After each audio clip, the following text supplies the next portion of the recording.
يا أيها الذين آمنوا كتب عليكم الصيام كما كتب على الذين من قبلكم لعلكم تتقون. وقال النبي صلى الله عليه وسلم: يا أيها الناس قد أضلكم شهر عظيم. صدق الله العظيم. میرے عزیز دوستو، بزرگوں اور نوجوان ساتھیوں، حضرت سلمان فارسی رضی اللہ تعالیٰ عنہ یہ صحابی رسول ہیں اور جلیل القدر صحابہ میں ان کا شمار ہوتا ہے۔ وہ فرماتے ہیں کہ جناب نبی کریم صلی اللہ علیہ وآلہ وسلم نے شعبان المعظم کی آخری تاریخ کو ہمیں ایک خطبہ دیا۔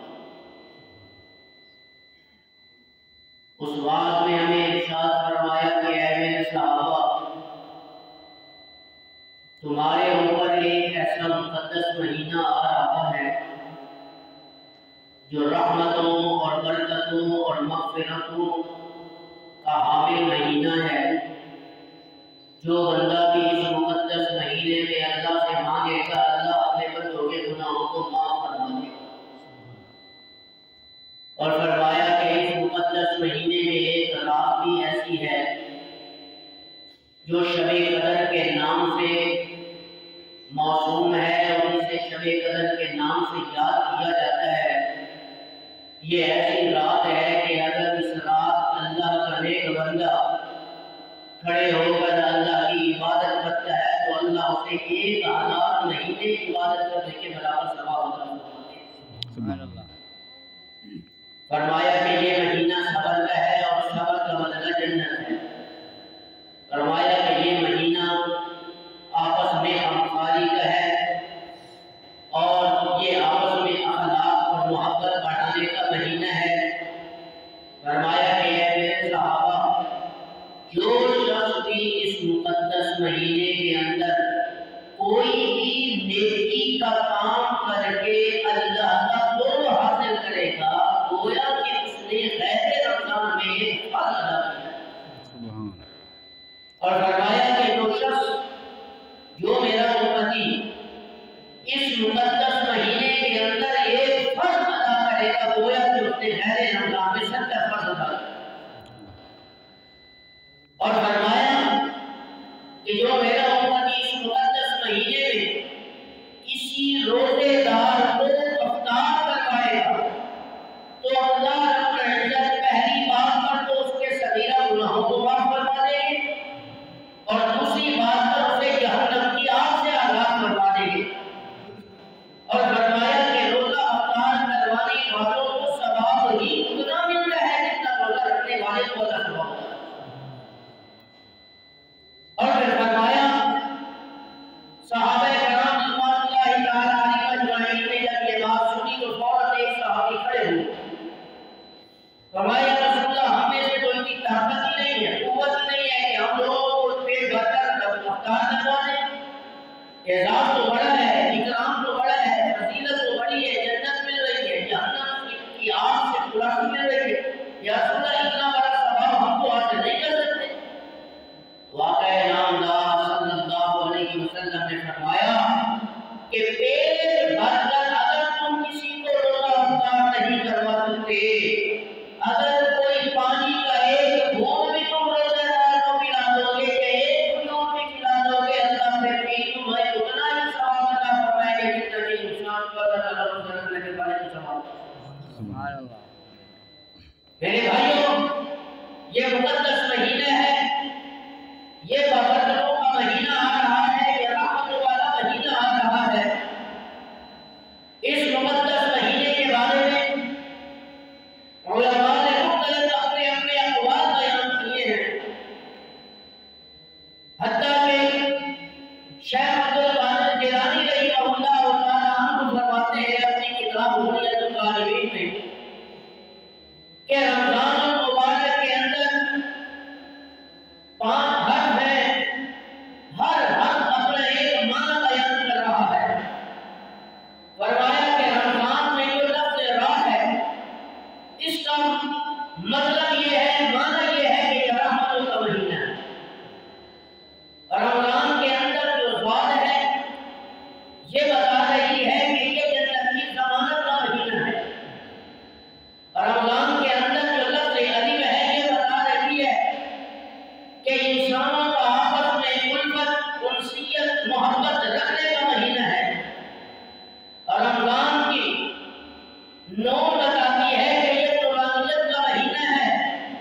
لہذا جس امتی کو رب کی طرف سے رحمت حاصل کرنی ہے، جو شخص یہ چاہتا ہے کہ میں جنت کی ضمانت کو حاصل کر لوں، جو شخص یہ چاہتا ہے کہ میں ایک دوسرے کے ساتھ الفت اور انسیت اور محبت اور تعلق کو پیدا کروں، جو شخص یہ چاہتا ہے کہ اس مقدس مہینے میں میں اللہ کی طرف سے نورانیت کو حاصل کروں، تو میرے اس امتی کو چاہیے کہ وہ اس مقدس مہینے کے اندر مکمل روزے رکھے، تراویح پڑھے، نماز پڑھے، ذکر اذکار کرے، لوگوں کو مطالعہ کروائے، روزے رکھے، اللہ انہیں رحمت کی عطا فرمائیں گے، الفت کی عطا فرما دیں گے، جہنم کی ذریعہ ہے وہ جنت کی یہ ہے درس کا راستہ بھی فرما دیں گے، اور آپس میں تعلق بھی پیدا فرما دیں گے، اور اللہ اپنی طرف سے اپنے بندے کو نبی پاک کی امتی کو نورانیت کی عطا سبحان اللہ۔ یہ ساری کی ساری نعمتیں اس انسان کو مل ہیں۔ فرمایا کہ روزے تو نبی پاک سے پہلے جتنے نبی آئے ان کو ملے ہیں، امتوں کو بھی روزے ملے ہیں، لیکن فرق اتنا ہے کہ کسی کو ایک مہینے کے روزے ملے، کسی نے ایام بیس کے روزے رکھے، کسی نے ایک ماہ کے، کسی نے 2 مہینے کے، کسی نے عاشورہ کا روزہ رکھا۔ اللہ نے اس امت کو جو عظمت عطا فرمائی ہے، اس عظمت کا کوئی قوم مقابلہ نہیں کر سکی۔ فرمایا کہ میری امت کو اگر رمضان المبارک کے روزے رکھنے کا کوئی مہینہ عطا فرمایا، وہ مہینہ عطا فرمایا کہ سارے مہینوں سے افضل مہینہ رکھا۔ اور فرمایا کہ کتابیں بھی دیگر امتوں کو بھی ملی ہیں، دیگر نبیوں کو بھی کتابیں ملی ہیں، لیکن فرق یہ ہے کہ اس امت کو بھی کتاب ملی ہے، اس میں کوئی شک نہیں ہے، لیکن ان امتوں کو فقط کتاب ملی ہے، اس محمد رسول اللہ صلی اللہ علیہ وسلم کی امت کو اللہ نے اس مقدس مہینے میں اپنا کلام عطا فرمایا۔ سبحان اللہ۔ سارے اس قوموں کو فقط نبی ملے ہیں، پیغمبر ملے ہیں، رسول دیے ہیں، اللہ نے اس محمد عربی صلی اللہ علیہ وسلم کی امت کو اگر کوئی نبی دیا ہے تو امام الانبیاء بھی دیا ہے اور خاتم النبیین بھی۔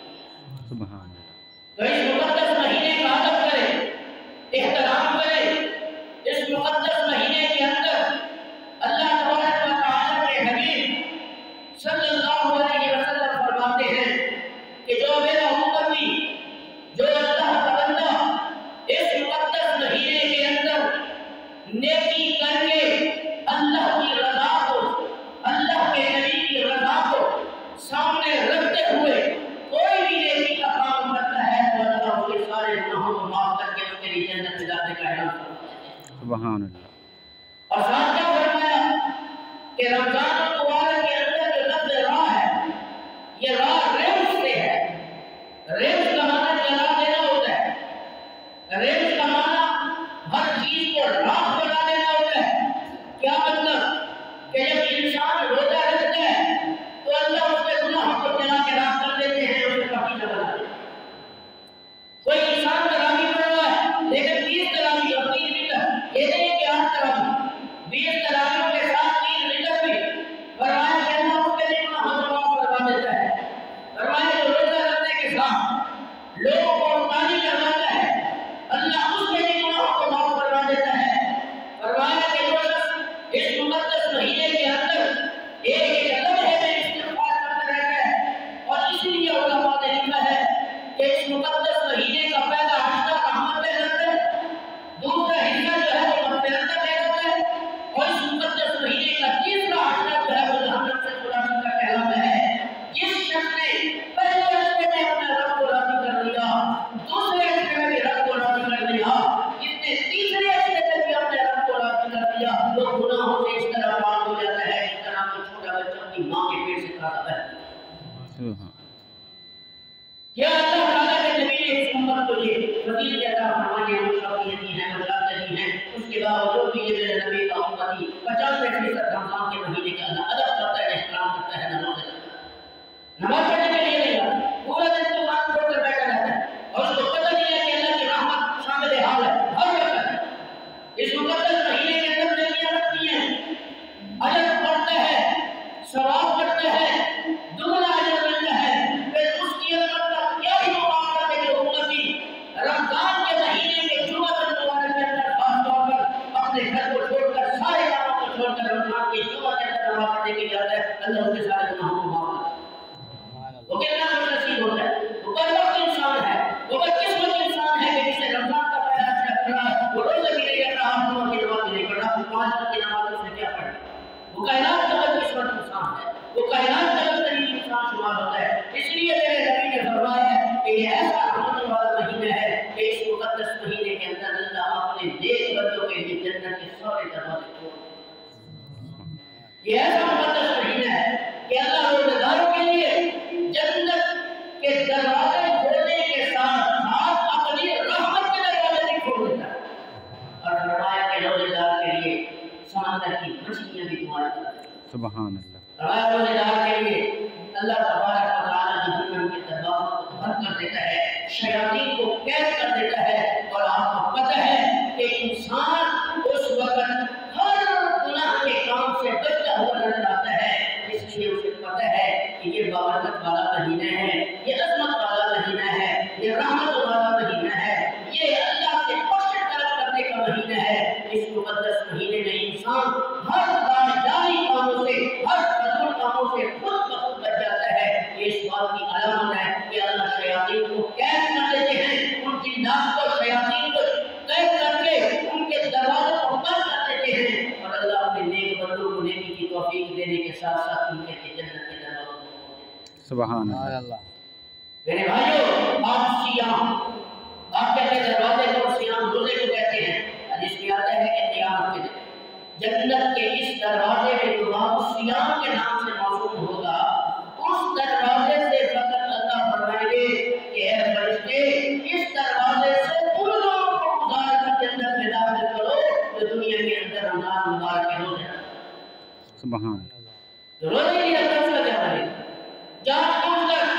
حدیث میں آتا ہے رسول اللہ صلی اللہ علیہ وسلم نے فرمایا کہ یہ تو بات توجہ کے ساتھ سننا, جس نے جان بوجھ کر رمضان مبارک کا ایک روزہ بھی چھوڑ دیا, وہ ساری زندگی ان روزوں کی قضا کرتا رہے, اس چھوڑے ہوئے روزے کے اجر و ثواب کو نہیں پا سکتا کہ اللہ ایک روزہ رکھنے والے کو اتنا اجر ثواب دیتے ہیں. اور جو لوگ کوئی روزہ بھی نہیں رکھتے ان کا کیا بنے گا؟ بیمار ہے, روزہ رکھنے کے بیمار, سارا سال کھاتے ہو, سارا سال پیتے رہتے ہو, تو یہ رحمت والا مہینہ اللہ تمہیں اور مجھے اللہ فرمایا ہے کہ اس کا کوئی قدر نہیں ہے, اس کا احترام نہیں ہے. فرمایا کہ اس مقدس مہینے کا اندر احترام, لحاظ, قرآن پاک کی تلاوت, قرآن پاک کی کثرت. امام اعظم ابو حنیفہ رحمۃ اللہ علیہ کا نام سنا ہوگا, ان کے بارے میں آتا ہے کہ ہر روز ایک قرآن پاک پر ختم کرتے تھے. ہر روز میں بات کر رہا ہوں, ایک دن میں جب رمضان مبارک کا مہینہ آتا تھا, ایک دن میں روزانہ 2 قرآن پاک. سبحان اللہ. اور ہماری عمریں کتنی ہوتی ہیں؟ کوئی 50 سال ہے, 40 سال ہے, 60 سال ہے. اس زندگی میں کبھی کسی نے قرآن کو اٹھایا ہے, قرآن کی تلاوت کی ہے, ذکر و اذکار میں مشغول ہوئے ہیں؟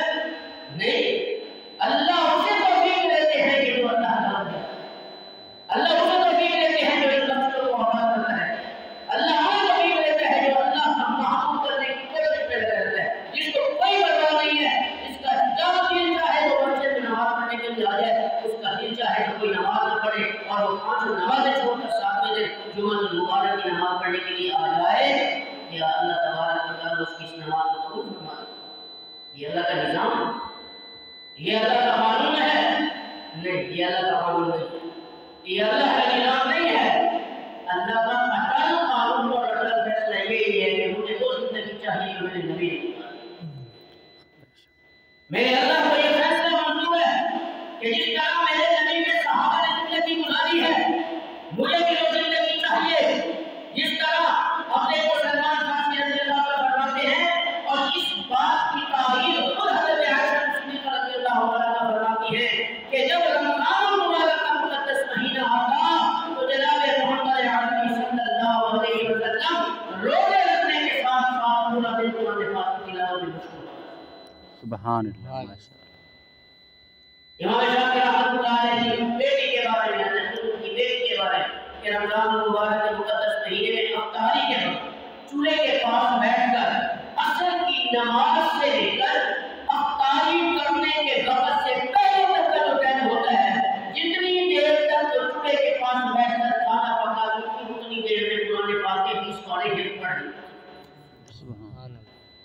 اس دور کی عورتوں کا یہ حال تھا. اور آج ہم کیا کر رہے ہیں؟ مسئلے مسائل کا پتہ نہیں ہوتا، نماز کے مسائل کا پتہ نہیں ہوتا، وضو کا طریقہ کا پتہ نہیں ہوتا، اور جناب غسل کے فرائض کا پتہ نہیں ہوتا، اور ایسے نہا لوگوں کے ہم مسجد میں آ جاتے ہیں، پتہ نہیں وہ نماز کی ادا قبول کرتے ہیں کہ نہیں کرتے. کسی چیز کے طریقے کا پتہ نہیں، مسائل سے جواب میں علماء کے ہم بات نہیں کرتے. سارا دن تقریباً کرنے کے بعد علماء کی مجلس میں آتے نہیں ہے، لوگوں کے عیبوں پہ نظر ہے، ان کے مجلس میں بیٹھو، وہ تمہیں بتائیں گے کہ رمضان کے مہینے کی کیا قدر اور اہمیت ہے، وہ تمہیں بتائیں گے کہ رمضان کے مہینے کے اندر کیا کیا مسائل ہیں، وہ تمہیں بتائیں گے کہ 5 وقت کی نماز پڑھنے پر کیا اجر و ثواب عطا فرماتا ہے، وہ تمہیں بتائیں گے کہ اللہ اس مقدس مہینے کے اندر انسان کو نیکیاں کرنے کے ساتھ ساتھ کیا ثواب عطا فرماتا ہے. ان علماء کے ساتھ بات بیان کرو، یہ تمہیں بتائیں گے کہ روزہ رکھنے والے کو کیا اللہ عذاب دیتے ہیں، روزہ رکھنے والے کو کیا اللہ ثواب عطا فرماتا ہے. کیا یہ انجینئر تمہیں بتائے گا؟ کیا یہ تمہیں پروفیسر بتائے گا؟ یا تمہیں سکول کا ماسٹر جو ہے وہ سکول کا وہ بتائے گا؟ کیا تمہیں دنیا دار بتائے گا؟ کیا یہ مسئلے مسائل تعلیم بتائے گا؟ نماز جنازہ پڑھانے والا کیا ذمہ دار ہوا کرتے ہیں؟ نماز جنازہ پڑھانے والا کیا چوکیدار ہوا کرتے ہیں؟ پروفیسر ہوا کرتے ہیں؟ وہی نماز پڑھاتے ہیں نماز جنازہ جس کے سینے میں قرآن ہوتا ہے، محمد رسول اللہ کی حدیث ان کے سینے میں. ان کی وجہ سے وہ تمہیں بتائیں گے جنت کیا چیز ہے، جہنم کیا چیز ہے. ان کے پاس آ کر بیٹھو نا، کیوں نہیں آتی ان کے پاس؟ میرے بھائیوں، اللہ نے ہمیں زندگی کا اندر موقع دیا ہے، ہم اس موقع کو جو ہے وہ غنیمت سمجھے. ہم ان اجزام کو برباد کر رہے ہیں، لایانی کاموں فضول کاموں میں سب لایانی کام کر رہے ہیں. یہ مہینہ آ رہا ہے، یہ رمضان کا مہینہ آ رہا ہے. اللہ کے نبی نے فرمایا یہ رمضان کے روزے ہر آزاد، نمبر 2 تقدم، نمبر 3 بالغ، نمبر 4 مسلمان مرد اور عورت کے لیے روزے رکھنا کیا ہے؟ فرض ہے. بولو فرض ہے. ہاں، لیکن شریعت کے احکام مسلمانوں پر لاگو ہو سکتے ہیں، کسی کافر پر نہیں ہو سکتے. اگر مرد کہتا ہے بیچارہ مجنون ہے، پاگل ہے، روزہ کیسے رکھے؟ اسے کیا مطلب روزے کی کیا مطلب؟ اس لیے اگر مرد روزہ رکھے، مسلمان روزہ رکھے، کافر روزہ، وہ شریعت کے احکام پر لاگو نہیں ہوگی. اور فرمایا کہ بالغ ہو، نابالغ بچے پر روزہ فرض نہیں ہے. ہاں، علماء نے یہاں تک ہمیں حکم دیے کہ اس چھوٹے بچے کو جو نابالغ ہے اس کو روزے کی اہمیت اور فضیلت اس کے دل میں اجاگر کرنے کے لیے اسے روزہ رکھنے کی تاکید اس کے والدین کر سکتے کہ بچے تم روزہ رکھو. یہ نہیں ہے کہ اسے اس پر حکم رکھو، نہیں، تاکید ہے. روزے کی اہمیت بتانے کے لیے اس بچے کو کیا کہنا چاہیے کہ بھائی اگر تمہیں روزہ رکھنا ہے تو روزہ رکھ لو. اس لیے کہ اگر نابالغ روزہ نہیں رکھے گا تو اس پر تو گناہ نہیں ہے، لیکن روزہ رکھے گا اسے ثواب ملے گا. سبحان اور روزہ رکھوانے والے کو اتنا ثواب ملے گا. وہ دنوں میں رکھے اور اوروں کو بھی ترتیب دے رہا ہے کہ روزہ رکھے، دونوں کو ثواب ملے گا. فرمایا کہ وہ اس طرح کی نیکی کرے گا محمد علیہ السلام نے فرمایا میرا ہاتھ پکڑ کے جنت میں. سبحان اللہ. تو حضرت اللہ ہے نا، سبحان اللہ تو کیا ہے، لیکن عمل کرنے والے لوگ ہیں. عمل سے ہی زندگی بنتی ہے میرے بھائیوں. عمل سے رمضان کا مہینہ اتنی بڑی مسجد ہے کہ خالی نظر آ رہی ہے، یہ امت کہاں چلی گئی؟ کسی کو پتہ ہے کہ امت مبارک ہے 70-75 کی میں کہتا ہوں 50 کی لوگوں کو پتہ نہیں ہوتا کہ امت مبارک ہے. اس امت کا کیا بنے گا، قبروں میں کیا بنے گا، حشر میں کیا بنے گا اس امت.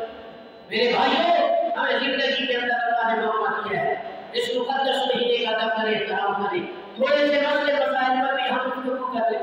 کچھ مسئلے مسائل پر ہمیں یاد دہانی ہونی چاہیے کہ کس کے لیے روزہ رکھنا ضروری ہے، کس کے لیے روزہ رکھنا ضروری نہیں ہے. سب سے پہلا مسئلہ یہ ہے کہ توجہ کے ساتھ ہمیں سننا چاہیے کہ عورت کو ایام ماہواری میں روزہ رکھنا ضروری نہیں ہے. اس کے بعد اس روزے کی قضا کرے گی اور فرمایا کہ اس کو قضا کرنے کے بعد بھی جو اجر و ثواب ملے گا وہ اتنا ہی ملے گا جتنا روزہ رکھنے والے کو. سبحان اللہ. عورت جو ایام ماہواری میں اس کا روزہ نہیں رکھ سکتی، اس کے بعد اس کی قضا کرے، سمجھ آتی ہے، لیکن ثواب اتنا ہی ملے گا جتنا.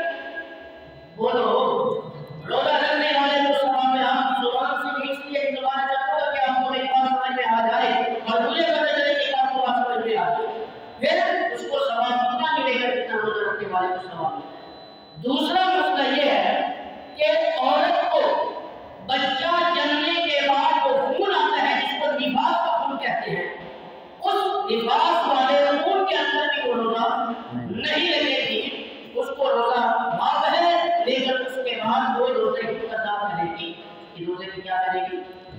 وہ لوگ اس کے بعد روزہ رکھی تھی اور اس کو بھی اتنا ہی روزے کا ثواب ملے گا جتنا کہ روزہ رکھنے والے کو ثواب ملتا ہے. اور فرمایا کہ انسان اگر جان بوجھ کر انسان سے مراد جو روزہ رکھنے والا ہے، تو روزہ رکھنے والا انسان جان بوجھ کر، اسے پتہ ہے کہ مجھے روزہ ہے، اس نے جان بوجھ کر روزہ توڑا، کچھ کھا لیا پی لیا یا پینے کے ساتھ اس نے جماع کر دیا، مفتی حضرات فرماتے ہیں، علماء حضرات فرماتے ہیں اس کا روزہ ٹوٹ جائے گا، اس کا روزہ ختم ہو جائے گا، وہ روزہ دوبارہ قضا بھی کرے گا، اس پر اس کا کفارہ بھی ادا کرنا پڑے گا. کفارہ وہ یہ ادا کرے گا روزہ رکھنے کے ساتھ ساتھ، یا تو 60 مسکینوں کو صبح اور شام پیٹ بھر کر کھانا کھلائے گا. اگر 60 مسکینوں کو صبح شام پیٹ بھر کر کھانا نہیں کھلا سکتا تو پھر 2 مہینے کے مسلسل روزے رکھے گا. ایک دن بھی اسے وقفہ نہیں کرنا پڑے گا. ایک دن اگر اس کا درمیان میں وقفہ ہو گیا 2 مہینے کے درمیان پھر دوبارہ روزے رکھے گا. کتنی سخت قاعدہ ہے. تیسرا مسئلہ، چوتھا مسئلہ یہ ہے کہ جان بوجھ کر اس کا روزہ ٹوٹ جسے پتہ نہیں، جان بوجھ کر اس نے بھول کر اس نے جو چیز کھا تو اس کا روزہ نہیں ٹوٹے گا اور اس پر اس کا کوئی گناہ نہیں ہے، بلکہ اس کا روزہ برقرار رہے گا. بھول کر کوئی چیز کا اسے پتہ نہیں، اس کا روزہ برقرار رہے گا، اس کا روزہ ٹوٹے گا نہیں اور نہ ہی اس پر کوئی گناہ ہے. اور اس کے بعد 5واں چھٹا مسئلہ یہ ہے کہ انسان کو یہ پتہ تھا کہ مجھے روزہ ہے، روزے دار کو یہ پتہ ہے کہ مجھے روزہ ہے، وضو کرتے وقت اس کے پیٹ کے اندر پانی یا کوئی اور چیز اچانک چلی گئی ہے تو شریعت کہتی ہے اس کا روزہ ٹوٹ جائے. لیکن ایسی حالت میں وہ اس کا جو ہے وہ ادا کرے گا روزے کی، لیکن اس پر گناہ نہیں ہے اور اس پر کفارہ بھی نہیں ہے. کیوں؟ اچانک اس کی چیز چلی گئی ہے، لہٰذا اس کو جان تو اس نے تھوڑا ہی کہا. اچانک اس کے پیٹ کے اندر پانی چلا گیا، وضو کرتے وقت کوئی اور چیز چلی گئی ہے تو شریعت کہتی ہے کہ روزہ تو ٹوٹ جائے گا، لیکن ایسی صورت اس پر کوئی گناہ بھی نہیں ہے اور نہ اس پر کوئی کفارہ ادا کرے گا. میرے بھائیوں، ان مسائل کو سمجھو، ان مسائل کو سامنے رکھتے ہوئے ہم اس مقدس مہینے کے اندر روزے رکھا کریں. سحری کے وقت زیادہ کریں، اس لیے رسول اللہ نے فرمایا سحری کے وقت کھانا کھایا کرو، اس میں اللہ برکت ڈالتا ہے اور قیامت کے دن اس کا کوئی حساب نہیں ہوگا، بلکہ جنت میں ڈالتا ہے. سبحان اللہ. جتنی بات لوگ رات کو کھانے کے اندر سونا ہوتا ہے ادھر روزہ رکھ رہے تو میرے بھائیوں، اس وقت آسمان دنیا پر رحمت کے فرشتوں کا نزول ہوا ہوتا ہے. سحری اور اللہ خود آسمان دنیا پر اعلان کرتے ہوتے ہیں کہ میرا بندہ کوئی ہے دنیا کے علاقے میں جو جاگ رہا ہو، کوئی ہے میرا بندہ جو پیدل اتنا کلومیٹر سفر کر کے مسجد دنیا میں بھی ہے، کالونی میں بھی ہے، لیکن وہاں نہیں پڑتا. اجر و ثواب زیادہ حاصل کرنے کے لیے وہ آدھی رات کے وقت پیدل سفر کے جانے والے نبی کی مسجد میں آپ نے اللہ سے مانگا ہوتا ہے. اللہ فرماتے ہیں حدیث کو دعا ہوتا ہے اس کی ایک کو جو ہے مختلف پر 10 لاکھ نیکیاں لکھ رہا ہو.